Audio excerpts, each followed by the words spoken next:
তাহলে আমরা পাশাপাশি যে 4টি গুণের মানবীয় গুণ সম্পর্কে আলোচনা করছিলাম, একটা হলো মুজাহাদা বা প্রচেষ্টা করা, আরেকটি হচ্ছে তাওয়াক্কুল, তারপরে হচ্ছে সবর। 3 নম্বরটি হলো সবর বা ধৈর্য ধারণ করা। তো সবর সম্পর্কেও আমাদের কিছু ভুল ধারণা আছে এবং সাধারণ মানুষ মনে করে যে সবরটি শুধুমাত্র বিপদের সময় করতে হয়, যে বিপদে পড়লে সবাই সান্ত্বনাও দেয় যে বিপদে পড়লে সবর করো, ফসাবরুন জামিল, ধৈর্য ধারণ করো, সুন্দর ধৈর্য ধারণ করা, যেটা হযরত ইয়াকুব আলাইহিস সালাম বলেছিলেন যখন তার এক পুত্র হারিয়ে গেল ইউসুফ, তারপরে আবার বিনিয়ামিনও হারিয়ে গেল, তখন তিনি তার ছেলেদেরকে বলছিলেন ফসবরুন জামিল, আমি উন্নত সুন্দর ধৈর্য ধারণ করব। কিন্তু বিপদে পড়লে বিপদে পড়লে অবশ্যই ধৈর্য ধারণ করতে হবে। কী জন্য ধৈর্য ধারণ করতে হবে? ওই বিপদের সময়টি কেটে যাওয়ার জন্য। কারণ আল্লাহ তাআলা একজন মানুষের জীবনের সকল সময় বিপদের সময় রাখেননি।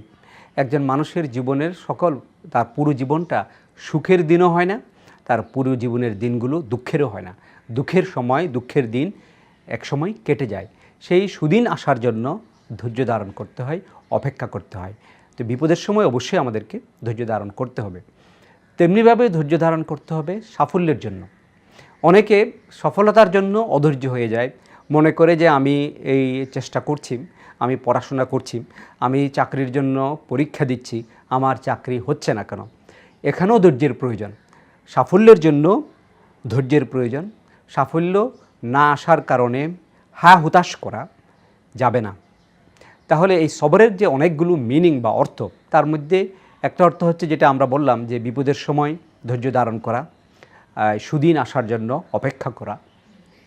আরেকটি অর্থ হচ্ছে সাফল্যের জন্য তাড়াহুড়া না করা, চেষ্টা করার পর সব ধরনের কর্মপ্রচেষ্টা বিনিয়োগ করার পরে সাফল্য আসার জন্য সময় নেওয়া, ধৈর্য ধারণ করা, সেটিও ধৈর্যের একটি প্রকার। আরেকটি হচ্ছে সংকল্পহীনতার রোগ মুক্তি। এটাও একটা ধৈর্যের সংজ্ঞা, যে অনেক মানুষ তার সিদ্ধান্ত খুব দ্রুত পরিবর্তন করে। একসময় সিদ্ধান্ত নিল যে না, আমি শিক্ষকতা করব, আমি তরুণদের উদ্দেশ্যে যেহেতু বলছি। তারপরে হঠাৎ এই বিষয়ে তার যথেষ্ট চেষ্টা বিনিয়োগ করার আগেই সে চিন্তা করলো যে না, আমি এখন সরকারি চাকরি করব। সেই জন্য চেষ্টা করার আগেই সে আবার সিদ্ধান্ত পরিবর্তন করলো যে না, আমি ব্যাংকার হব। ওইটা নিয়ে কাজ করার আগে আবার সিদ্ধান্ত পরিবর্তন করলো যে না, আমি এখন বিজনেস করব। এই যে সংকল্পহীনতার রোগ, এটা একটা ক্ষতিকর জিনিস। এই রোগ থেকে মুক্তি পাওয়া এটাও একটা ধৈর্যের অংশ। তাহলে ধৈর্যের অংশ হচ্ছে ভেবেচিন্তে সিদ্ধান্ত গ্রহণ করা, এবং সেই ভেবেচিন্তে যখন একটা সিদ্ধান্ত গ্রহণ করা হয় তখন সেই সিদ্ধান্তের উপরে অটল থাকা, এটাও একটা সবর, যেটা আল্লাহ তাআলা রাসূল সাল্লাল্লাহু আলাইহি ওয়াসাল্লামকে বলেছেন ওয়াশাওয়িরহুম ফিল আমর, তুমি তাদের সাথে যে কোনো একটি সিদ্ধান্ত গ্রহণের ক্ষেত্রে মুশাওয়ারা করো, পরামর্শ করো, ফাইযা আযামতা, তারপর যখন সুদৃঢ় সিদ্ধান্ত নাও, ফাতাওয়াক্কাল আলাল্লাহ, আল্লাহর উপর তুমি তখন তাওয়াক্কুল করো। এভাবে আমাদেরকে ধৈর্য ধারণ করতে হবে আমরা যদি সাফল্য অর্জন করতে পাই।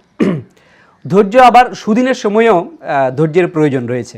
যেমন কেউ যদি কোনো সাফল্য অর্জন করে, সফলতা লাভ করে, তাহলে সে এই সাফল্যে এমনভাবে উজ্জীবিত হলো, এই সাফল্যের উদযাপনটি এমনভাবে করলো যে সেটি যে আমাদের যে শরিয়ার বা আমাদের যে সীমারেখা রয়েছে, আনন্দ প্রকাশের সীমারেখা, তার বাইরে চলে গেল, সেটাও হওয়া যাবে না।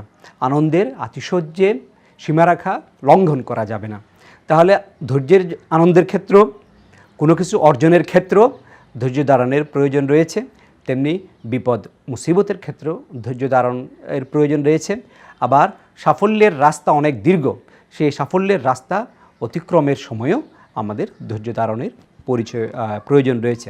সত্যিকার অর্থে ধৈর্য এটা একটা কঠিন গুণ, এই গুণটা অর্জন করাও কঠিন, কিন্তু এই গুণের যে রেজাল্ট বা আউটকাম, সেটিও অত্যন্ত চমকপ্রদ এবং অত্যন্ত মধুময়।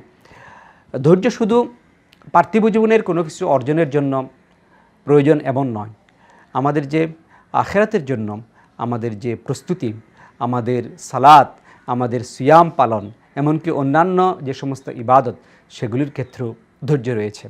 ধৈর্যের প্রয়োজন রয়েছে। যেমন অনেকের পিতামাতা অসুস্থ, তাদের সেবা করতে হয়, খুব বেশি ধৈর্যের প্রয়োজন রয়েছে পিতামাতার সেবায়। কারণ আল্লাহ তাআলার তাকদীর, তাদেরকে তাদের জীবন কতদিন আছে সেটা আমরা জানি না। অনেকে দীর্ঘ সময় ধরে অসুস্থ থাকে, অতিশয় ধৈর্যের সাথে তাদের সেবা করতে হয়। ধৈর্য এটা খুবই গুরুত্বপূর্ণ একটি গুণ, এবং মানুষের জীবনের সফলতার জন্য, পরকালীন জীবনের সফলতার জন্য এই ধৈর্যের প্রয়োজন অত্যন্ত বেশি। আল্লাহ তাআলা পবিত্র কোরআনে বলেছেন, ইয়া আইয়ুহাল্লাযীনা আমানুস্তাঈনু বিস-সাবরি ওয়াস-সালাহ ইন্নাল্লাহা মা'আস-সাবিরিন, যে তোমরা সবরের সাথে এবং সালাতের সাথে আল্লাহর কাছে সাহায্য প্রার্থনা করো। একটা খুব ইম্পর্ট্যান্ট বিষয় আমাদের খেয়াল করা উচিত, সেটি হলো সালাতের সাথে আল্লাহ সবরকে সংযুক্ত করেছেন। যে সালাত একটি খুবই গুরুত্বপূর্ণ ইবাদত, সেই ইবাদতের সাথে আল্লাহ সবরকে সংযুক্ত করেছেন, যে তোমরা আল্লাহর কাছে সাহায্য চাইবে সালাত আদায়ের মাধ্যমে এবং ধৈর্যের মাধ্যমে। আল্লাহর সাহায্য পাওয়ার জন্য ধৈর্যের প্রয়োজন, এটা বলার একটা খুব গুরুত্বপূর্ণ কারণ রয়েছে। সেটা হলো যে আমরা অনেক সময় মনে করি যে আমরা নামাজের পর আল্লাহর কাছে মোনাজাত করলাম, আল্লাহর কাছে এই জিনিসটা চাইলাম, তারপর আমরা চিন্তা করতে থাকি যে পরবর্তী নামাজের আগে আল্লাহ আমার এই দোয়া কবুল করেন কিনা। এই জন্য আল্লাহ তাআলা এটা এখানে সালাতের সাথে সবরকে সংযুক্ত করে দিয়েছেন, যে ধৈর্য ধারণ, আল্লাহর কাছে সাহায্য চাইতে হবে সালাতের মাধ্যমে, দোয়ার মাধ্যমে এবং ধৈর্যের মাধ্যমে। আল্লাহর সেই দোয়া কবুলের জন্য অপেক্ষা করতে হবে ধৈর্যের সাথে। অনেক সময় আমাদের দোয়াগুলো কবুল হয় না, কিন্তু মনে রাখতে হবে দোয়া একটি ইবাদত, দোয়া নিজে একটি ইবাদত। সুতরাং দোয়া কবুল না হলেও আমাদের একটা ইবাদত হয়ে যায়।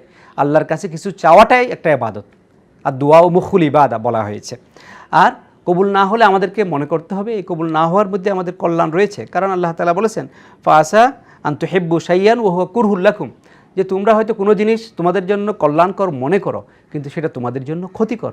আল্লাহ হয়তো আমার সেই ক্ষতির দিকটি জানেন, অবশ্যই জানেন, এই জন্য তিনি সেটা আমাকে দেন নাই। তো সেভাবে আমাদেরকে বুঝতে হবে।